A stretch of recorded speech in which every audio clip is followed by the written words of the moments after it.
The Resident Patient by Sir Arthur Conan Doyle, narrated by Sam Kusi.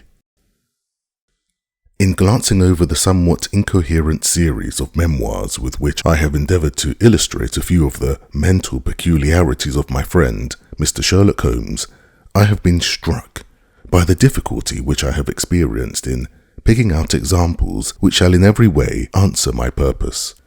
For in those cases in which Holmes has performed some tour de force of analytical reasoning and has demonstrated the value of his peculiar methods of investigation, the facts themselves have often been so slight or so commonplace that I could not feel justified in laying them before the public. On the other hand, it has frequently happened that he has been concerned in some research where the facts have been of the most remarkable and dramatic character, but where the share which he has himself taken in determining their causes has been less pronounced than I, as his biographer, could wish. The small matter which I have chronicled under the heading of A Study in Scarlet, and that other, later one connected with the loss of the Gloria Scott, may serve as examples of this Scylla and Charybdis which are forever threatening the historian. It may be that in the business of which I am now about to write, the part which my friend played is not sufficiently accentuated, and yet the whole train of circumstances is so remarkable that I cannot bring myself to omit it entirely from this series. I cannot be sure of the exact date, for some of my memoranda upon the matter have been mislaid, but it must have been towards the end of the first year during which Holmes and I shared chambers in Baker Street. It was boisterous October weather, and we had both remained indoors all day. I, because I feared with my shaken health to face the keen autumn wind, while he was deep in some of those abstruse chemical investigations which absorbed him utterly as long as he was engaged upon them. Towards evening, however, the breaking of a test tube brought his research to a premature ending, and he sprang up from his chair with an exclamation of impatience and a clouded brow. "A day's work ruined, Watson," said he, striding across to the window. "Ha! The stars are out and the wind has fallen. What do you say to a ramble through London?" I was weary of our little sitting room and gladly acquiesced. For 3 hours we strolled about together, watching the ever-changing kaleidoscope of life as it ebbs and flows through Fleet Street and the Strand. Holmes had shaken off his temporary ill humour, and his characteristic talk, with its keen observance of detail and subtle power and inference, held me amused and enthralled. It was 10 o'clock before we reached Baker Street again. A brougham was waiting at our door. A doctor's general practitioner, I perceive," said Holmes. "Not been long in practice, but has had a good deal to do. Come to consult us, I fancy. Lucky we came back." I was sufficiently conversant with Holmes's methods to be able to follow his reasoning, and to see that the nature and state of the various medical instruments in the wicker basket which hung in the lamplight inside the brougham had given him the data for his swift deduction. The light in our window above showed that this late visit was indeed intended for us.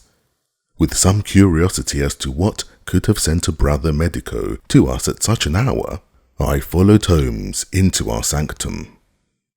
A pale, taper-faced man with sandy whiskers rose up from a chair by the fire as we entered. His age may not have been more than 3 or 34, but his haggard expression and unhealthy hue told of a life which had sapped his strength and robbed him of his youth. His manner was nervous and shy, like that of a sensitive gentleman, and the thin white hand which he laid on the mantelpiece as he rose was that of an artist rather than a surgeon. His dress was quiet and sombre, a black frock coat, dark trousers, and a touch of colour about his necktie. "Good evening, Doctor," said Holmes cheerily. I am glad to see that you have only been waiting a very few minutes. You spoke to my coachman then? No, it was the candle on the side table that told me. Pray resume your seat and let me know how I can serve you. My name is Dr. Percy Trevelyan, said our visitor, and I live at 403 Brook Street. Are you not the author of a monograph upon obscure nervous lesions? I asked. His pale cheeks flushed with pleasure at hearing that his work was known to me. I so seldom hear of the work that I thought it was quite dead, said he. My publishers gave me a most discouraging account of its sale. You are yourself, I presume, a medical man? A retired army surgeon. My own hobby has always been nervous disease. I should wish to make it an absolute speciality, but, of course, a man must take what he can get at first. This, however, is beside the question, Mr. Sherlock Holmes, and I quite appreciate how valuable your time is. The fact is that a very singular train of events has occurred recently at my house in Brook Street, and tonight they came to such a head that I felt it was quite impossible for me to wait another hour before asking for your advice and assistance. Sherlock Holmes sat down and lit his pipe. You are very welcome to both, said he. Pray let me have a detailed account of what the circumstances are which have disturbed you. One or two of them are so trivial, said Dr. Trevelyan, that really I am almost ashamed to mention them. But the matter is so inexplicable, and the recent turn which it has taken is so elaborate, that I shall lay it all before you, and you shall judge what is essential and what is not. I am compelled, to begin with, to say something of my own college career. I am a London University man, you know, and I am sure that you will not think that I am unduly singing my own praises if I say that my student career was considered by my professors to be a very promising one. After I had graduated, I continued to devote myself to research, occupying a minor position in King's College Hospital, and I was fortunate enough to excite considerable interest by my research into the pathology of catalepsy, and finally to win the Bruce Pinkerton Prize and medal by the monograph on nervous lesions to which your friend has just alluded. I should not go too far if I were to say that there was a general impression at that time that a distinguished career lay before me. But the one great stumbling block lay in my want of capital. As you will readily understand, a specialist who aims high is compelled to start in one of a dozen streets in the Cavendish Square quarter, all of which entail enormous rents and furnishing expenses. Besides this preliminary outlay, he must be prepared to keep himself for some years and to hire a presentable carriage and horse.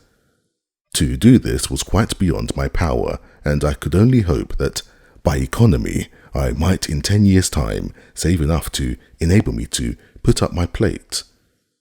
Suddenly, however, an unexpected incident opened up quite a new prospect to me. This was a visit from a gentleman of the name of Blessington, who was a complete stranger to me. He came up to my room one morning and plunged into business in an instant. You are the same Percy Trevelyan who has had so distinguished a career and won a great prize lately, said he. I bowed. Answer me frankly, he continued, for you will find it to your interest to do so. You have all the cleverness which makes a successful man. Have you the tact? I could not help smiling at the abruptness of the question. I trust that you have my share, I said. Any bad habits? Not drawn towards drink, eh? Really, sir, I cried. Quite right, that's all right, but I was bound to ask, with all these qualities, why are you not in practice? I shrugged my shoulders. Come, come, said he, in his bustling way. It's the old story. More in your brains than in your pocket, eh? What would you say if I were to start you in Brook Street? I stared at him in astonishment.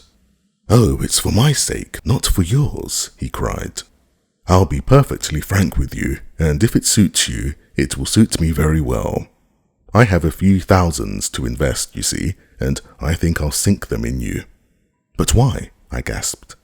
"Well, it's just like any other speculation, and safer than most." "What am I to do then?" "I'll tell you. I'll take the house, furnish it, pay the maids, and run the whole place. All you have to do is just to wear out your chair in the consulting room. I'll let you have pocket money and everything. Then you hand over to me 3/4 of what you earn and keep the other quarter for yourself." This was the strange proposal, Mr. Holmes, with which the man, Blessington, approached me. I won't weary you with the account of how we bargained and negotiated. It ended in my moving into the house next Lady Day, and starting in practice on very much the same conditions as he had suggested. He came himself to live with me in the character of a resident patient. His heart was weak, it appears, and he needed constant medical supervision. He turned the 2 best rooms of the first floor into a sitting room and bedroom for himself. He was a man of singular habits, shunning company and very seldom going out. His life was irregular, but in one respect he was regularity itself. Every evening at the same hour he walked into the consulting room, examined the books, put down 5 and 3 for every guinea that I had earned, and carried the rest off to the strong box in his own room. I may say with confidence that he never had occasion to regret his speculation. From the first it was a success. A few good cases and the reputation which I had won in the hospital brought me rapidly to the front, and during the last few years I have made him a rich man. So much, Mr. Holmes, for my past history and my relations with Mr. Blessington. It only remains for me now to tell you what has occurred to bring me here tonight. Some weeks ago, Mr. Blessington came down to me in, as it seemed to me, a state of considerable agitation. He spoke of some burglary which, he said, had been committed in the West End, and he appeared, I remember, to be quite unnecessarily excited about it, declaring that a day should not pass before we should add stronger bolts to our windows and doors. For a week he continued to be in a peculiar state of restlessness, peering continually out of the windows and ceasing to take the short walk which had usually been the prelude to his dinner. From his manner it struck me that he was in mortal dread of something or somebody, but when I questioned him upon the point, he became so offensive that I was compelled to drop the subject. Gradually, as time passed, his fears appeared to die away, and he had renewed his former habits when a fresh event reduced him to the pitiable state of prostration in which he now lies. What happened was this. 2 days ago, I received the letter which I now read to you. Neither address nor date is attached to it. A Russian nobleman who is now resident in England, it runs, would be glad to avail himself of the professional assistance of Dr. Percy Trevelyan. He has been for some years a victim to cataleptic attacks on which, as is well known, Dr. Trevelyan is an authority. He proposes to call at about 6:15 tomorrow evening, if Dr. Trevelyan will make it convenient to be at home. This letter interested me deeply because the chief difficulty in the study of catalepsy is the rareness of the disease. You may believe then that I was in my consulting room when, at the appointed hour, the page showed in the patient. He was an elderly man, thin, demure, and commonplace, by no means the conception one forms of a Russian nobleman. I was much more struck by the appearance of his companion. This was a tall young man, surprisingly handsome, with a dark, fierce face and the limbs and chest of a Hercules. He had his hand under the other's arm as they entered, and helped him to a chair with a tenderness which one would hardly have expected from his appearance. "You will excuse my coming in, doctor," said he to me, speaking English with a slight lisp. "This is my father, and his health is a matter of the most overwhelming importance to me." I was touched by this filial anxiety. You would perhaps care to remain during the consultation? Said I. Not for the world, he cried with a gesture of horror. It is more painful to me than I can express. If I were to see my father in one of those dreadful seizures, I am convinced that I should never survive it. My own nervous system is an exceptionally sensitive one. With your permission, I will remain in the waiting room while you go into my father's case. To this, of course, I assented, and the young man withdrew. The patient and I then plunged into a discussion of his case, of which I took exhaustive notes. He was not remarkable for intelligence, and his answers were frequently obscure, which I attributed to his limited acquaintance with our language. Suddenly, however, as I sat writing, he ceased to give any answer at all to my inquiries, and on my turning towards him, I was shocked to see that he was sitting bolt upright in his chair, staring at me with a perfectly blank and rigid face. He was again in the grip of his mysterious malady. My first feeling, as I have just said, was one of pity and horror. My second, I fear, was rather one of professional satisfaction. I made notes of my patient's pulse and temperature, tested the rigidity of his muscles, and examined his reflexes. There was nothing markedly abnormal in any of these conditions, which harmonized with my former experiences. I had obtained good results in such cases by the inhalation of nitrite of amyl, and the present seemed an admirable opportunity of testing its virtues. The bottle was downstairs in my laboratory, so leaving my patient seated in his chair, I ran down to get it. There was some little delay in finding it, 5 minutes, let us say, and then I returned. Imagine my amazement to find the room empty and the patient gone. Of course, my first act was to run into the waiting room. The son had gone also. The hall door had been closed but not shut. My page, who admits patients, is a new boy and by no means quick. He waits downstairs and runs up to show patients out when I ring the consulting room bell. He had heard nothing, and the affair remained a complete mystery. Mr. Blessington came in from his walk shortly afterwards, but I did not say anything to him upon the subject, for to tell the truth, I have got in the way of late of holding as little communication with him as possible. Well, I never thought that I should see anything more of the Russian and his son, so you can imagine my amazement when, at the very same hour this evening, they both came marching into my consulting room, just as they had done before. I feel that I owe you a great many apologies for my abrupt departure yesterday, Doctor, said my patient.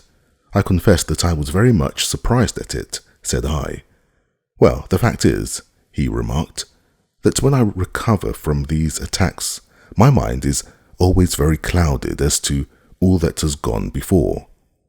I woke up in a strange room, as it seemed to me, and made my way out into the street in a sort of dazed way when you were absent. And I, said the son, seeing my father pass the door of the waiting room, naturally thought that the consultation had come to an end. It was not until we had reached home that I began to realize the true state of affairs. Well, said I, laughing, there is no harm done except that you puzzled me terribly, so if you, sir, would kindly step into the waiting room, I shall be happy to continue our consultation which was brought to so abrupt an ending. For half an hour or so, I discussed that old gentleman's symptoms with him, and then, having prescribed for him, I saw him go off upon the arm of his son. I have told you that Mr. Blessington generally chose this hour of the day for his exercise. He came in shortly afterwards and paused upstairs. An instant later I heard him running down, and he burst into my consulting room like a man who was mad with panic. "Who has been in my room?" he cried. "No one," said I. "It's a lie," he yelled. "Come up and look." I passed over the grossness of his language as he seemed half out of his mind with fear. When I went upstairs with him, he pointed to several footprints upon the light carpet. "Do you mean to say those are mine?" he cried. They were certainly very much larger than any which he could have made, and were evidently quite fresh. It rained hard this afternoon, as you know, and my patients were the only people who called. It must have been the case, then, that the man in the waiting room had, for some unknown reason, while I was busy with the other, ascended to the room of my resident patient. Nothing had been touched or taken, but there were the footprints to prove that the intrusion was an undoubted fact. Mr. Blessington seemed more excited over the matter than I should have thought possible, though, of course, it was enough to disturb anybody's peace of mind. He actually sat crying in an armchair, and I could hardly get him to speak coherently. It was his suggestion that I should come round to you, and of course I at once saw the propriety of it, for certainly the incident is a very singular one, though he appears to completely overrate its importance. If you would only come back with me in my brougham, you would at least be able to soothe him, though I can hardly hope that you will be able to explain this remarkable occurrence. Sherlock Holmes had listened to this long narrative with an intentness which showed me that his interest was keenly aroused. His face was as impassive as ever, but his lids had drooped more heavily over his eyes, and his smoke had curled up more thickly from his pipe to emphasize each curious episode in the doctor's tale. As our visitor concluded, Holmes sprang up without a word, handed me my hat, picked his own from the table, and followed Dr. Trevelyan to the door. Within a quarter of an hour we had been dropped at the door of the physician's residence in Brook Street, one of those sombre, flat-faced houses which one associates with a West End practice. A small page admitted us, and we began at once to ascend the broad, well-carpeted stair. But a singular interruption brought us to a standstill. The light at the top was suddenly whisked out, and from the darkness came a reedy, quivering voice. "I have a pistol," it cried. "I give you my word that I'll fire if you come any nearer." "This really grows outrageous, Mr. Blessington," cried Dr. Trevelyan. "Oh, then it is you, Doctor," said the voice with a great heave of relief. "But those other gentlemen, are they what they pretend to be?" We were conscious of a long scrutiny out of the darkness. Yes, it's all right," said the voice at last. "You can come up, and I'm sorry if my precautions have annoyed you." He relit the stair gas as he spoke, and we saw before us a singular-looking man, whose appearance, as well as his voice, testified to his jangled nerves. He was very fat, but had apparently at some time been much fatter, so that the skin hung about his face in loose pouches like the cheeks of a bloodhound. He was of a sickly colour, and his thin, sandy hair seemed to bristle up with the intensity of his emotion. In his hand he held a pistol, but he thrust it into his pocket as we advanced. "Good evening, Mr. Holmes," said he. "I am sure I am very much obliged to you for coming round. No one ever needed your advice more than I do. I suppose that Dr. Trevelyan has told you of this most unwarrantable intrusion into my rooms." "Quite so," said Holmes. "Who are these two men, Mr. Blessington, and why do they wish to molest you?" Well, said the resident's patient in a nervous fashion. "Of course it is hard to say that. You can hardly expect me to answer that, Mr. Holmes." "Do you mean that you don't know?" "Come in here, if you please. Just have the kindness to step in here." He led the way into his bedroom, which was large and comfortably furnished. "You see that?" pointing to a big black box at the end of his bed. "I have never been a very rich man, Mr. Holmes, never made but one investment in my life, as Dr. Trevelyan would tell you. But I don't believe in bankers. I would never trust a banker, Mr. Holmes. Between ourselves, what little I have is in that box, so you can understand what it means to me when unknown people force themselves into my rooms." Holmes looked at Blessington in his questioning way and shook his head. "I cannot possibly advise you if you try to deceive me," said he, "but I have told you everything." Holmes turned on his heel with a gesture of disgust. "Good night, Dr. Trevelyan," said he. "And no advice for me?" cried Blessington in a breaking voice. "My advice to you, sir, is to speak the truth." A minute later, we were in the street and walking for home. We had crossed Oxford Street and were halfway down Harley Street before I could get a word from my companion. "Sorry to bring you out on such a fool's errand, Watson," he said at last. "It is an interesting case, too, at the bottom of it." "I can make little of it," I confessed. "Well, it is quite evident that there are two men, more perhaps, but at least two, who are determined for some reason to get at this fellow Blessington. I have no doubt in my mind that both on the first and on the second occasion that the young man penetrated to Blessington's room while his confederate, by an ingenious device, kept the doctor from interfering." "And the catalepsy?" "A fraudulent imitation, Watson, though I should hardly dare to hint as much to our specialist. It is a very easy complaint to imitate. I have done it myself." "And then?" "By the purest chance, Blessington was out on each occasion. Their reason for choosing so unusual an hour for a consultation was obviously to ensure that there should be no other patient in the waiting room. It just happened, however, that this hour coincided with Blessington's constitutional, which seems to show that they were not very well acquainted with his daily routine.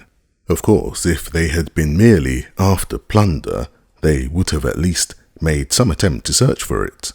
Besides, I can read in a man's eye when it is his own skin that he's frightened for.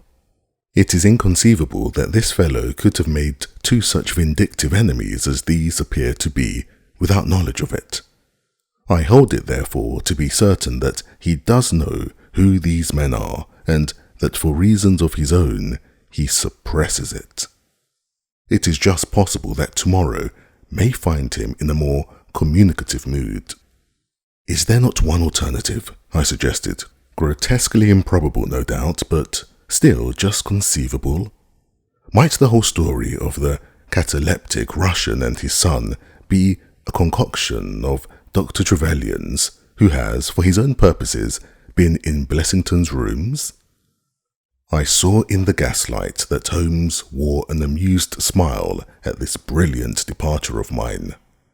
"My dear fellow," said he, "it was one of the first solutions which occurred to me, but I was soon able to corroborate the doctor's tale. This young man has left prints upon the stair carpet which made it quite superfluous for me to ask to see those which he had made in the room. When I tell you that his shoes were square-toed, instead of being pointed like Blessington's, and were quite an inch and a third longer than the doctor's, you will acknowledge that there can be no doubt as to his individuality, but we may sleep on it for now, for I shall be surprised if we do not hear something further from Brook Street in the morning." Sherlock Holmes's prophecy was soon fulfilled, and in dramatic fashion. At 7:30 next morning, in the first glimmer of daylight, I found him standing by my bedside in his dressing gown. "There's a brougham waiting for us, Watson," said he. "What's the matter then?" "The Brook Street business." "Any fresh news?" "Tragic but ambiguous," said he, pulling up the blind. "Look at this. A sheet from a notebook with, 'For God's sake, come at once, P.T., scrawled upon it in pencil. Our friend, the doctor, was hard put to it when he wrote this. Come along, my dear fellow, for it's an urgent call." In a quarter of an hour or so, we were back at the physician's house. He came running out to meet us with a face of horror. "Oh, such a business!" he cried, with his hands to his temples. "What then?" Blessington has committed suicide." Holmes whistled. Yes, he hanged himself during the night. We had entered and the doctor had preceded us into what was evidently his waiting room. "I really hardly know what I am doing," he cried. "The police are already upstairs. It has shaken me most dreadfully." "When did you find out?"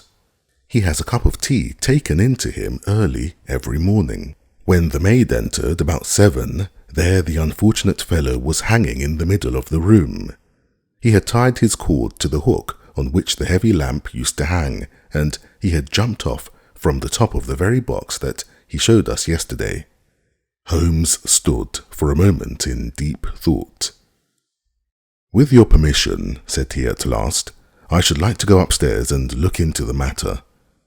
We both ascended, followed by the doctor. It was a dreadful sight which met us as we entered the bedroom door.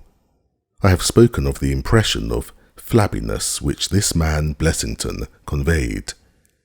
As he dangled from the hook, it was exaggerated and intensified until he was scarce human in his appearance.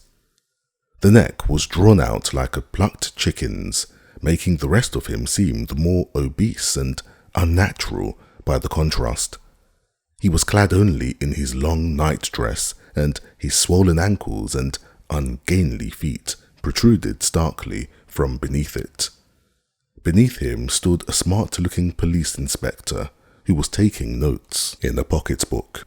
"Ah, Mr. Holmes," said he heartily as my friend entered, "I am delighted to see you." "Good morning, Lana," answered Holmes. "You won't think me an intruder, I'm sure. Have you heard of the events which led up to this affair?" "Yes, I heard something of them." "Have you formed any opinion?" "As far as I can see, the man has been driven out of his senses by fright. The bed has been well slept in, you see. There's his impression deep enough. It's about 5 in the morning, you know, that suicides are most common. That would be about his time for hanging himself. It seems to have been a very deliberate affair." "I should say that he has been dead about 3 hours, judging by the rigidity of his muscles," said I. "Noticed anything peculiar about the room?" asked Holmes. "Found a screwdriver and some screws on the wash-hand stand. Seems to have smoked heavily during the night too. There are 4 cigar ends that I picked out of the fireplace." Said Holmes. "Have you got his cigar holder?" "No, I have seen none." "His cigar case then?" "Yes, it was in his coat pocket." Holmes opened it and smelled the single cigar which it contained. "Oh, this is a Havana, and these others are cigars of the peculiar sort which are imported by the Dutch from their East Indian colonies. They are usually wrapped in straw, you know, and are thinner for their length than any other brand." He picked up the 4 ends and examined them with his pocket lens. "2 of these have been smoked from a holder and 2 without," said he. "2 have been cut by a not very sharp knife, and 2 have had the ends bitten off by a set of excellent teeth. This is no suicide, Mr. Lana. It is a very deeply planned and cold-blooded murder." "Impossible!" cried the inspector. "And why? Why should anyone murder a man in so clumsy a fashion as by hanging him?" "That is what we have to find out. How could they get in?" "Through the front door. It was barred in the morning. Then it was barred after them." "How do you know that?" "I saw their traces. Excuse me a moment, I may be able to give you some further information about it." He went over to the door and, turning the lock, he examined it in his methodical way. Then he took out the key, which was on the inside, and inspected that also. The bed, the carpet, the chairs, the mantelpiece, the dead body, and the rope were each in turn examined, until at last he professed himself satisfied, and with my aid, and that of the inspector, cut down the wretched object and laid it reverently under a sheet. "How about the rope?" he asked. "It is cut off this," said Dr. Trevelyan, drawing a large coil from under the bed. He was morbidly nervous of fire and always kept this beside him, so that he might escape by the window in case the stairs were burning. That must have saved them trouble, said Holmes, thoughtfully. Yes, the actual facts are very plain, and I shall be surprised if, by the afternoon, I cannot give you the reasons for them as well. I will take this photograph of Blessington, which I see upon the mantelpiece, as it may help me in my inquiries. But you have told us nothing, cried the doctor. Oh, there can be no doubt as to the sequence of events, said Holmes. There were 3 of them in it, the young man, the old man, and a third, to whose identity I have no clue. The first 2, I need hardly remark, are the same who masqueraded as the Russian Count and his son, so we can give a very full description of them. They were admitted by a confederate inside the house. If I might offer you a word of advice, Inspector, it would be to arrest the page, who, as I understand, has only recently come into your service, Doctor. The young imp cannot be found, said Dr. Trevelyan. The maid and the cook have just been searching for him. Holmes shrugged his shoulders. He has played a not unimportant part in this drama, said he.